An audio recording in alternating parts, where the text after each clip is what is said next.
Convidado de hoje é Renan Santos, do Partido Missão. Renan, nosso tempo começa a contar a partir de agora. Seja muito bem-vindo.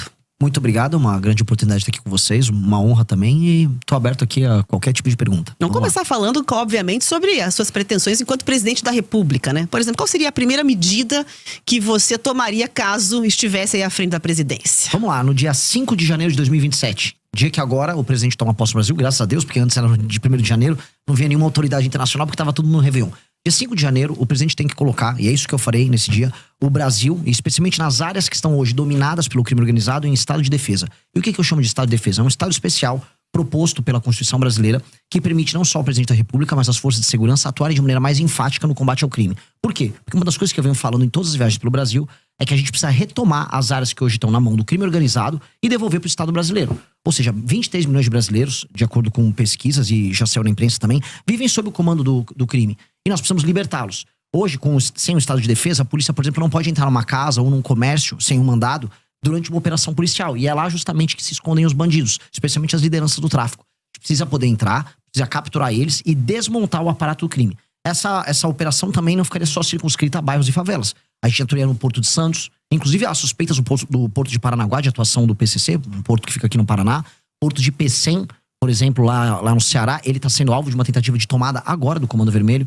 Então, colocar áreas especiais dentro de um estado de defesa é a primeira ação para a gente retomar o território brasileiro. E isso não é apenas uma coisa enfática e concreta. É basicamente uma forma do governo brasileiro atuar de modo a recuperar milhões de brasileiros que estão fora desse pacto social, que é o pacto social da Constituição brasileira. Então, a principal preocupação seria a questão de segurança, dá para compreender com essa medida. Agora, quando se fala, né, nessa questão do estado de defesa, há ali uma certa controvérsia em relação a isso. Entende que é uma medida tranquila de ser tomada? Quem é que faria, por exemplo, essas ações, essas operações todas? Polícia Federal? Não, as polícias estaduais, elas têm autonomia e elas podem atuar junto com o governo federal nisso. A Polícia Federal, ela pode atuar. Forças Armadas podem atuar apenas de maneira auxiliar.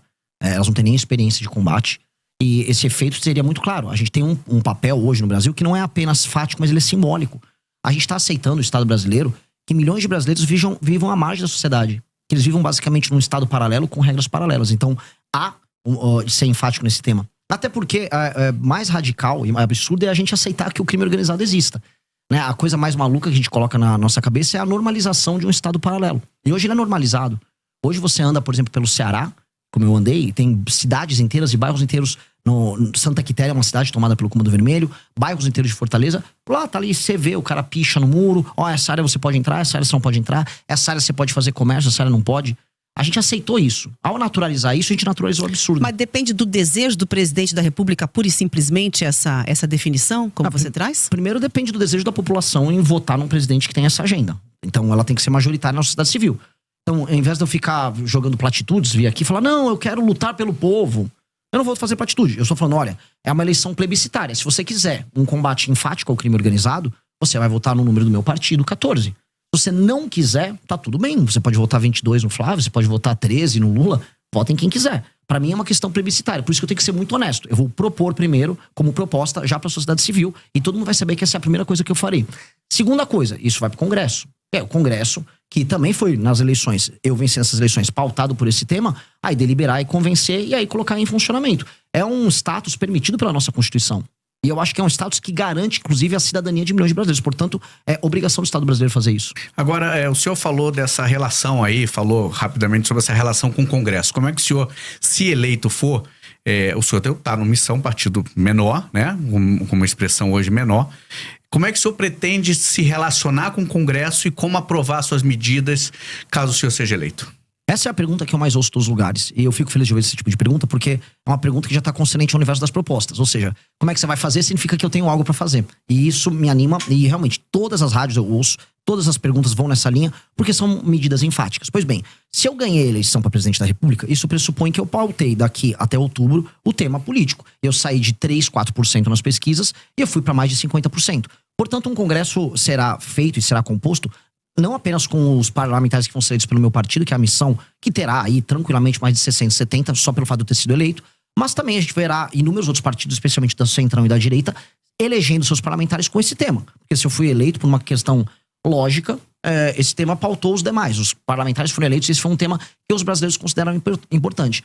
Então eu acho difícil, especialmente nos primeiros 6 meses de mandato, quando há uma espécie de um beneplácito, uma boa vontade do Congresso para com o presidente da República, algumas medidas enfáticas que tiveram em campanha não serem votadas. Depois, eu não teria medo de fazer composição com alguns partidos. O critério seria, este é o meu programa, este é o programa que foi eleito, quer participar do programa? Deputado do Ceará, ou bancada do Ceará, vocês querem participar comigo da retomada do território do Ceará? Querem usufruir do lucro político, não lucro financeiro dessa operação?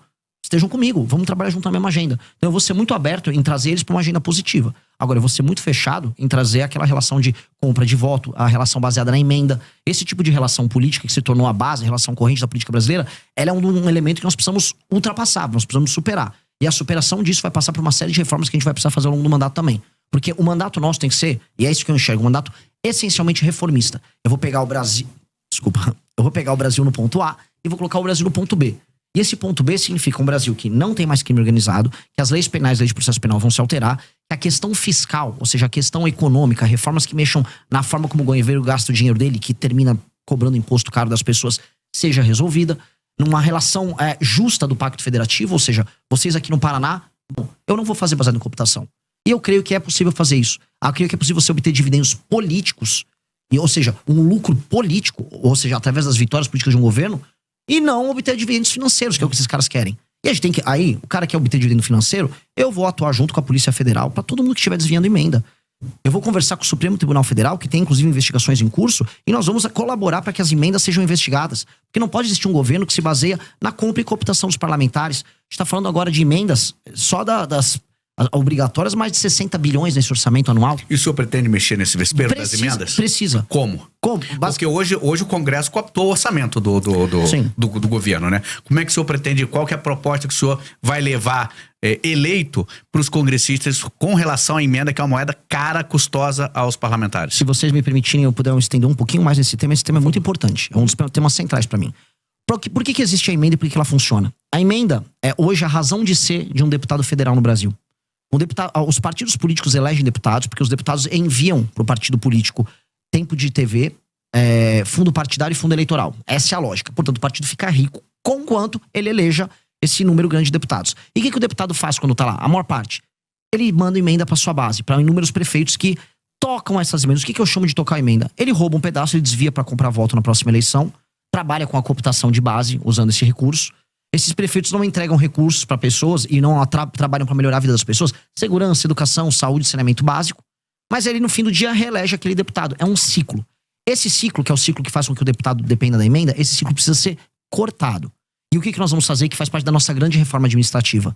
Nós vamos dar o poder para os prefeitos. E como? O fundo partidário e o fundo eleitoral serão determinados pelo desempenho objetivo dos prefeitos com indicadores. E quais são esses indicadores? Melhoria, por exemplo, na cobertura de saneamento básico. Um município que tem 10% de saneamento básico foi para 20%, ou seja, fez linha de esgoto, tal, começou a atender essa área, ele ganha um ponto. Melhorou o desempenho no SAEB do município, ele ganha mais 2 ou 3 pontos. Ele soma esses pontos, pondera pelo tamanho da cidade, aí o partido recebe o fundo partidário e o fundo eleitoral de maneira equilibrada, dada a proporção no município. E, se ele cumpre isso, também ele está autorizado a receber emendas. A emenda só vai para o prefeito que entrega. O prefeito que não entrega, não tem emenda. E o que acontece? Isso acaba com a necessidade e a energia que o deputado federal tem em mandar a emenda para o lugar que não funciona para desviar esse dinheiro. Então, nós podemos muito bem transformar a emenda num sistema de incentivo a bons prefeitos. E aí eu empodero o prefeito, que é quem precisa ser empoderado, e eu tiro o poder do deputado nesse sentido. E aqui você tem uma tensão, essa tensão já existe. A frente dos prefeitos e a turma dos deputados vivem em conflito. E aí eu empodero o poder executivo, que é quem entrega as coisas para as pessoas nos municípios, e eu tiro esse jogo absurdo que tem na mão dos deputados federais, que é um problema. E hoje ainda mais um elemento. O STF está indo para cima das lideranças partidárias que estão usando a emenda do orçamento secreto para comprar voto, para fazer desvio, estão ficando multimilionários. Há uma tensão ali, e essa tensão faz com que as principais lideranças do Centrão hoje estejam com muito medo. Eu vou pegar um governo em que esses caras vão estar com medo. Então aí é o momento da gente negociar. É o momento de baixa deles. Eu já ia perguntar 2 questões sobre isso para entrar na conversa. Primeiro, como é que vai combinar com os russos? Como é que vai combinar aí para não ter, né, digamos assim, uma devolutiva? A gente já viu como é que fica a questão de um governo que não tem viabilidade dentro do Congresso para gerir. E segundo, toda a emenda parlamentar é ruim? Nem toda emenda parlamentar é ruim. A emenda que é obrigatória e que ela é cumprida de maneira transparente, ela pode entregar um papel. Agora, a emenda do orçamento secreto, ela é ruim. A emenda do orçamento secreto, assim, nada que precisa necessariamente ser secreto vai ser bom. Tanto que as entregas do orçamento secreto são sempre meio secretas também. O cara nunca divulga exatamente. E aí você vai procurar, você encontra empresas de familiares de parlamentares, empresas de familiares dos prefeitos. Empresas fantasmas. E empresas fantasmas de toda sorte. Mas não há um risco, por exemplo, dessa questão da governabilidade, o Congresso dar uma resposta em relação a isso, porque até agora não mostraram interesse nenhum, tanto na transparência quanto na questão de abrir mão dessas emendas. Ao contrário, só aumentam. Mas aí você vai precisar de um presidente da República que não tenha rabo preso com ninguém, que tenha força e capital político, e que vai gastar o seu capital político fazendo essa medida, que é uma medida não de governo, é uma medida de Estado. Essa é uma medida que altera o Brasil. Eu vou te dar um exemplo simples. Houve um presidente da República que já atendeu, vamos dizer, que já atacou o interesse do Centrão uma vez, de uma maneira muito clara, que colocava prefeito do Centrão na cadeia. Foi o Fernando Henrique Cardoso passando a lei de responsabilidade fiscal. Ora, o Fernando Henrique Cardoso conseguiu isso nos anos 90. Nós podemos conseguir isso também. Ou seja, se eu ganho a eleição presidencial e eu vou pra cima do enfrentamento ao crime organizado, a gente pode ver que tanto com o Bukele, o próprio Milei teve um pouco desse efeito, você ganha popularidade, você ganha capital político. A questão é, o que o presidente da República faz com o capital político que ele acumula? Alguns ficam, não, vou manter o tempo todo, que eu tenho que pensar na próxima eleição de prefeito. Se eu acumular esse capital político de popularidade e de respeitabilidade, eu vou gastar ele todo fazendo uma reforma que altera a dinâmica da política do Brasil. Porque isso vai impactar na qualidade das prefeituras, para a vida das pessoas nas cidades serem melhores, e vai mexer no sistema político para que o Centrão perca parte desse poder. Isso precisa ser feito. E eu vou ter apoio de inúmeros partidos. Veja, mesmo alguns partidos do Centrão vão preferir o meu modelo. Nem todo mundo no Centrão quer operar com esse modelo. Prefere um modelo, por exemplo, mais municipalista. Eu tenho certeza que se eu conversar com o Kassab, que é do PSD, ele vai preferir esse modelo. Então não é todo o Centrão que quer viver disso. Isso aqui é um modelo que o baixo clero do Congresso adotou, que é a forma que permite que um deputado, em geral, semi-analfabeto, burro, pouco comprometido com o funcionamento da cidade dele, desvie grana, põe um dinheiro no bolso e se reeleja com a compra de voto. Ou seja, o Brasil está sendo tomado por parlamentares e administrado por parlamentares absolutamente corruptos. São eles que não deixam o Brasil andar. E são eles que a gente vai combater. Então, mesmo dentro do parlamento, há quem seja contra. E nos prefeitos, na sociedade civil, isso é facilmente, vamos dizer, isso é fácil de explicar e eu vou conseguir convencer. E eu vou gastar meu capital político com isso. Agora, candidato, o senhor falou isso. Se inscreva no canal Projeto Missão para ficar por dentro de tudo o que acontece com o Partido Missão e com o MBL.